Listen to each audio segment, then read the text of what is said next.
What's your emergency? 3, 2, 1. Welcome to the PIO Podcast, a place for all things public information related for police, fire, EMS, and local governments. An open forum to learn, grow, and develop your public information skills. I am your host, Robert Tornabeni. I am a public information officer with over 17 years of experience in the field and 27 years of law enforcement background. Weekly, we will delve into the field of public information by talking to other PIOs just like you. Thank you for the support of the podcast, so sit back and enjoy this episode.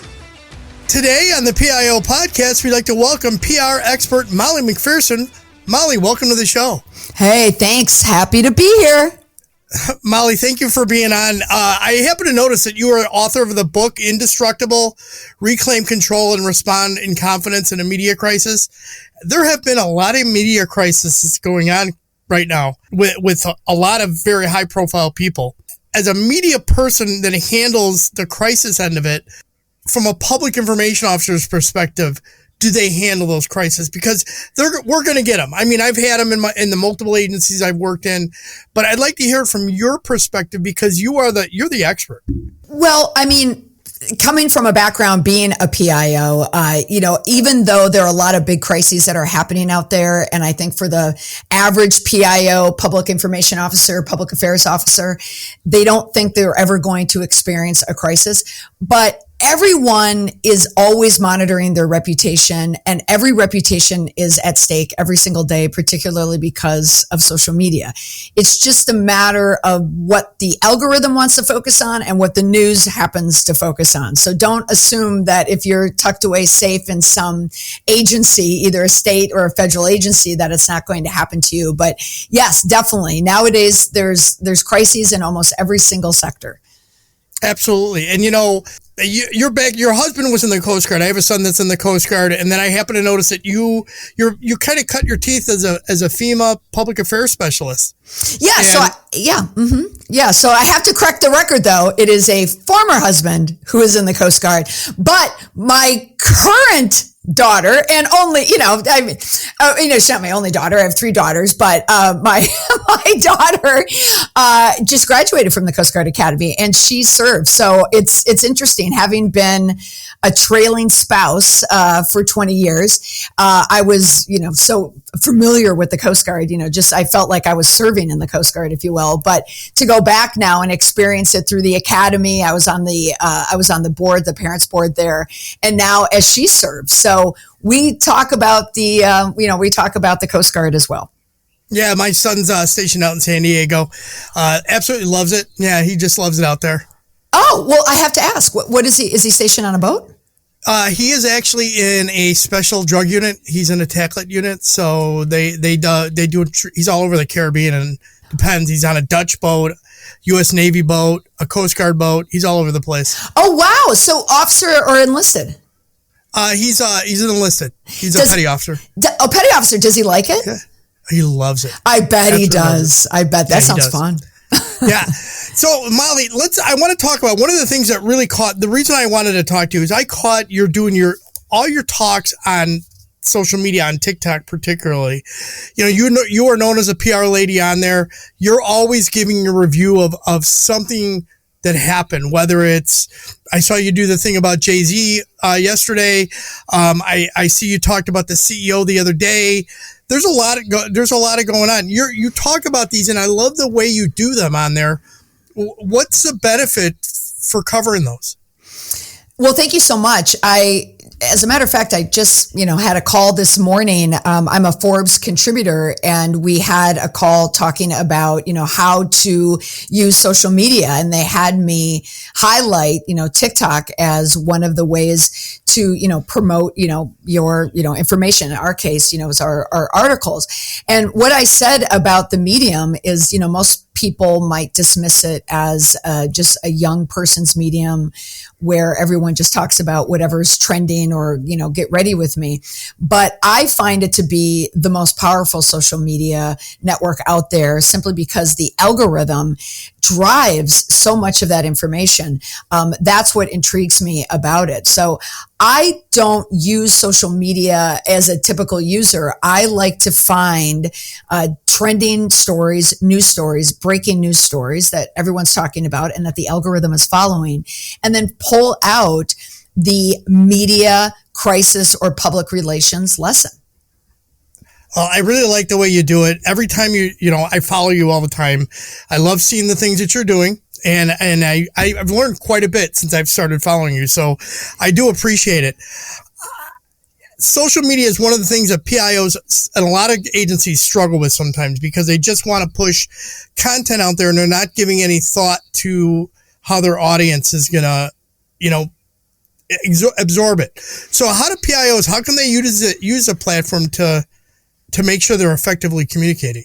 Yes, well, it certainly depends on the platform. That can be used in many cases in the federal area. You can't even use TikTok. They're not even allowed to use it. So there's only so many channels at their disposal. But I think the trick to using it is understanding who the end user is. Like when most people think about the Department of Homeland Security, they don't think about it as an agency, but then they think about TSA. And people have experiences with TSA, and they're usually negative because you're always stressed about what you can pack, what you can't pack, and you have to go through. Sometimes you have to go back. I mean, it's stressful. Yet, on social media, their posts are quirky. They're funny. They know how to insert themselves into conversation. It's adding that personality that I think really can set out, a person or a user. So even if it's an agency, which is really like a faceless type of entity, it's more of an institution, you can still have a personality. So for PIOs, especially the ones who are managing the social media networks, just see how you can bring personality, into the channel in good times. And then when a crisis happens, well, then it's absolutely going to be a go-to for information. Molly, what in your background, in your experience, what are some of the common mistakes that PIOs or public affairs people make in handling a crisis on social media? Well, I don't like dunking on PIOs, honestly, because I think PIOs, they really know what they're doing. They're the ones who are working out there. They're hustling out there, speaking to reporters. They're writing. I find the mistakes don't come from the PIOs. It comes from leadership. It comes from decisions made by leadership that are being told being told to comms staff to tell them what to do. I think the comms people, the PIOs, they know the real deal. They know what's going on. They know what needs to be done. But leadership tends to be risk averse when it comes to media nowadays. And now that social media is there, because people don't have control of their reputation with social media. So I think that's the challenge. Okay. So Molly, you have the Indestructible PR Response Network. How can PIOs leverage that to effectively manage a communications crisis? Well, the framework was something I created when I was a PIO. When I was at FEMA, I was at an agency at a time when it was a struggle to get any press. I had reporters laugh at me because we were coming out of Hurricane Katrina, which was almost a reputation killer for the agency. And my job was to promote individual assistance and to promote all the good things that FEMA was doing. So it was definitely a challenge. But the idea behind it is whenever I spoke to a reporter and I got to the truth of the matter, to say, I didn't need to defend FEMA. I didn't need to defend what they did, good or bad, but just tell the story. Like, what? It wasn't just FEMA. There are a lot of other people during Hurricane Katrina that made a lot of mistakes. And then I would highlight the good things that FEMA did. I would explain it and then talk about what they learned and what we're doing moving forward. So in general, it's own it, explain it, promise it. That's the framework. And it is rooted in accountability. And so when people can just acknowledge that there was a gap or something fell short, or, if we could go back, we would have done it differently. It does a lot to not only diffuse negative sentiment online, but also can diffuse a reporter from doing a certain story if they don't think a story's there. In regards to building positive reputation, out of, using social media to do that. What do you think is a good practice for the PIO to utilize? I mean, a good practice or a good tool? Yeah. Well, a good tool. Okay. Yeah, a good tool. Something that I say to all communicators, because of social media, I have an audience that's filled with communicators in the private and in the public sector. I think the biggest challenge for them is not the skills itself, because again, I think comms people, they know their stuff. I mean, we've been doing it for a long time. The big challenge is communicating with leadership. How do you instill trust in your department, your work, or the idea of communications so leadership feels comfortable being more transparent and more accountable in, times of crisis or when they're dealing with any type of management? So the real skill is, how do you build trust with management? And if they know how to do that, that's, I think, will make them successful. So your Patreon community, PR and communication sessions, what key principles should PIOs keep in mind when they're interacting with journalists and the media? Well, my Patreon is really an offshoot of my TikTok. In the beginning, I wanted it to be a collection, like a community of like-minded kind of PR comms people. And it certainly was filled with some of those people, but it was filled with a lot of other people who I find just love communication. They love PR. They love PR crisis. Sometimes we think we're the only ones who know or care about the industry, but not so. There's a lot of people out there. So for me, it's interesting to get feedback from people who don't even work in the field of comms. And I think that's incredibly valuable. Sometimes, we can be in our own little vacuums and we only talk to people in our world, and all our good friends are people in our office. They're all comms people. But my goodness, bring in a non-comms person to a comms conversation and you can learn a lot. In your background, in the recent background, do you recall a time where a PIO handled a crisis really well, and what your thoughts were on it? It's unfortunate, because when you're at the PIO level, and it doesn't matter if you're a GS9 or a GS 14, you're not given the agency to run many things. It's, usually it's someone, could be a political appointee, or it's someone just managing, or a chief of staff. Exactly. But I think a valuable tool to have, or expertise to have, is to understand culture. It's to understand how culture works on social media, on digital media. Be the person who translates what people are saying. That's a very, very quick way to gain internal trust within the system. People who are high up the ladder, they need help decoding what's really happening. One of the biggest mistakes I see, and this is what happened with United Health Group, with the CEO, discussing the tragic slaying of the CEO, Brian Thompson. He was on an internal Zoom call, addressing his staff about what happened to Brian Thompson. And there were two things that I'm sure wasn't expecting. One is that the video was leaked. And in that video, he was discussing how everyone needed to dismiss all the negative commentary about United. And that, to me, is the fatal flaw of any leadership out there, is when they dismiss the criticism. That is one of the things that I see so often, is they think that they can just ignore it and hope it goes away. And a lot of times that just festers and grows, right? Yeah. And not just that, it's not only ignoring it, but it's dismissing it and also looking down at it. In the case of the healthcare CEO, the health group CEO, he said it was just noise.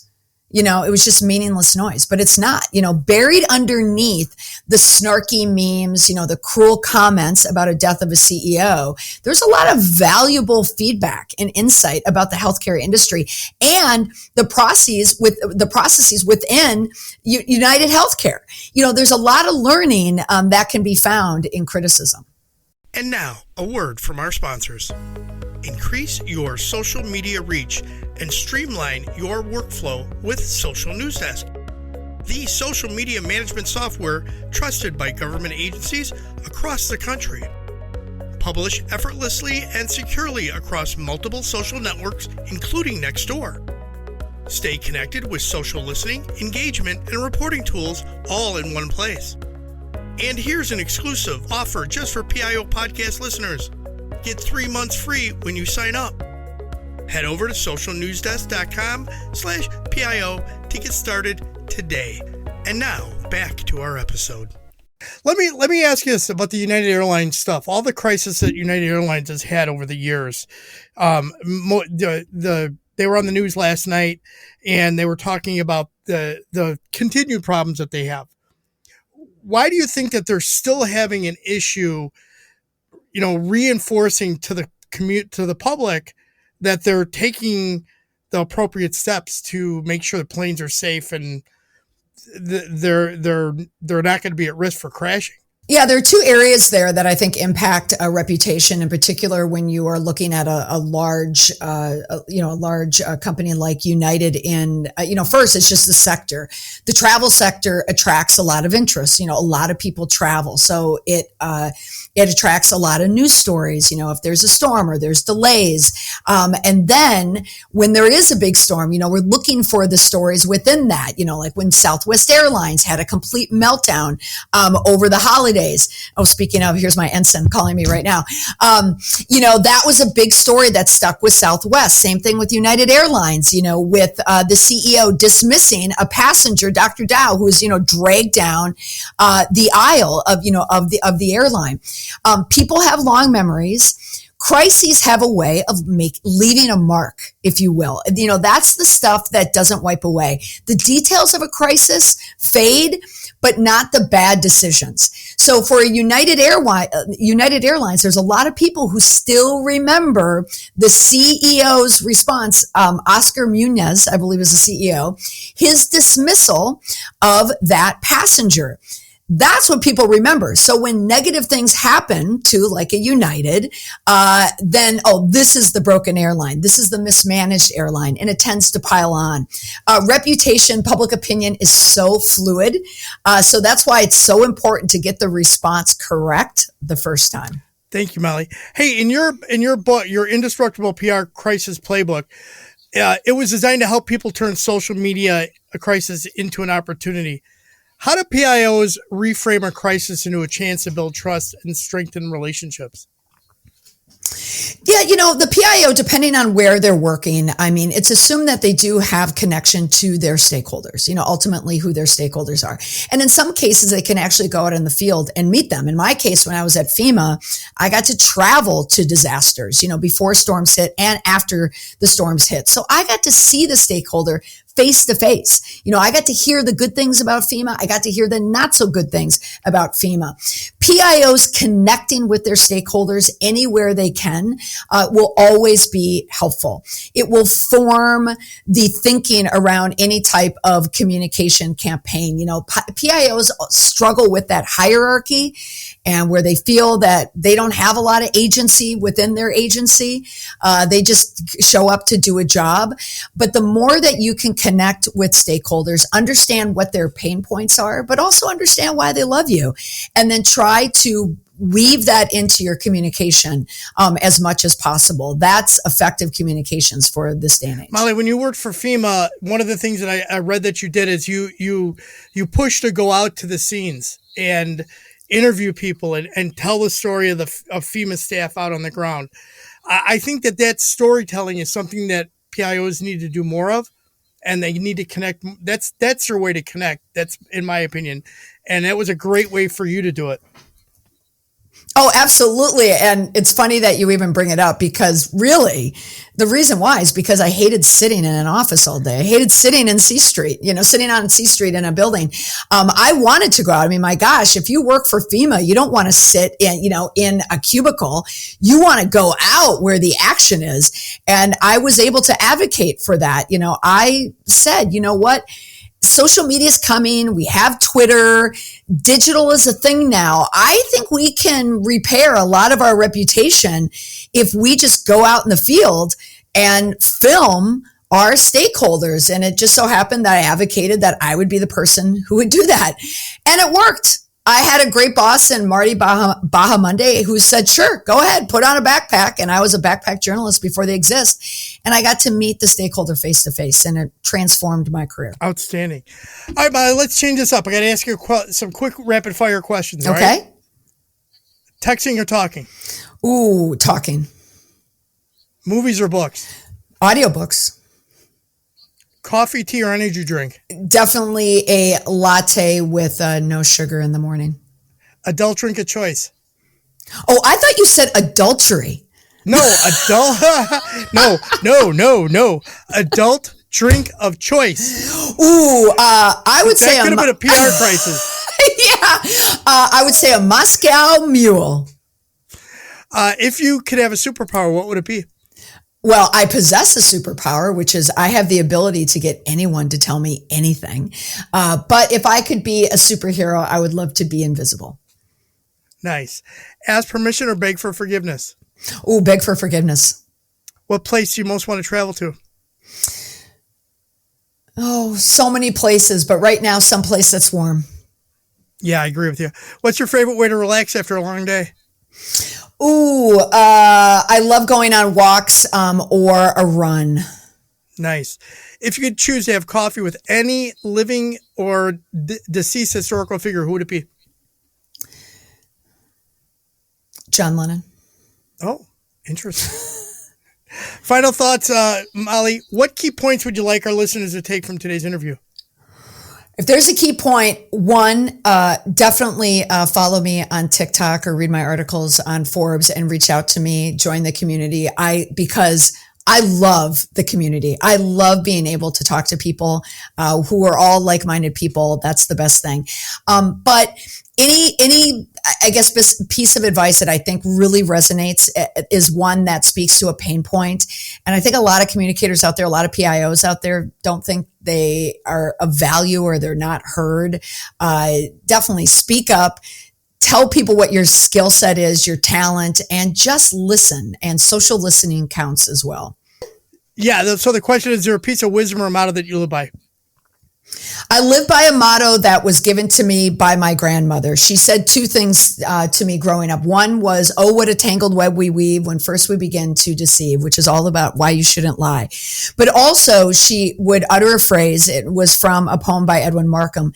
And to paraphrase, it's all about how we all have our journeys in life, and everything that we put into others' lives comes back into our own. And I think that applies from a human aspect, but also from a communication crisis aspect as well. If you show accountability, transparency, if you're looking out for your stakeholders, it will come back in a form of trust. Awesome. Molly, what are your thoughts about TikTok and potentially going bye-bye?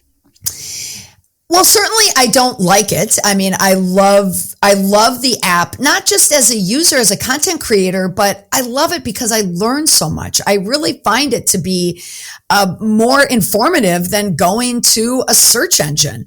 I think it's misplaced where people are worried, that there's some, tie to China. It's really, really unfortunate because I think the app helps a lot of people.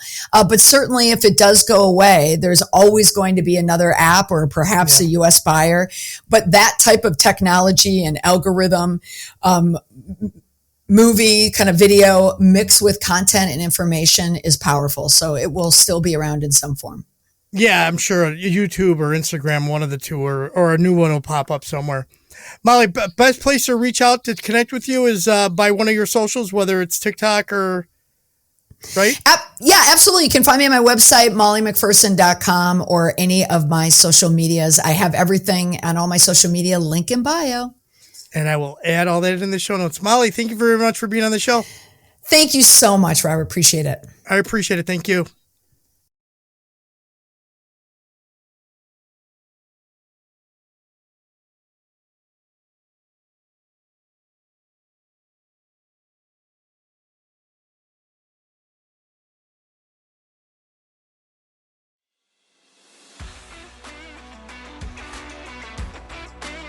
I hope you enjoyed this episode and our content.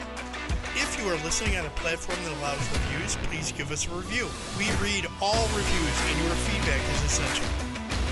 Do not forget to check out our sponsor, Social News Desk.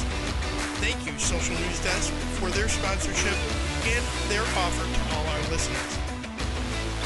Please click the link at the bottom of today's show notes to help support the show. Your support in any amount is greatly appreciated. Until next time, take care, stay curious, and keep the conversation going. You're the heart and soul of the PIO podcast.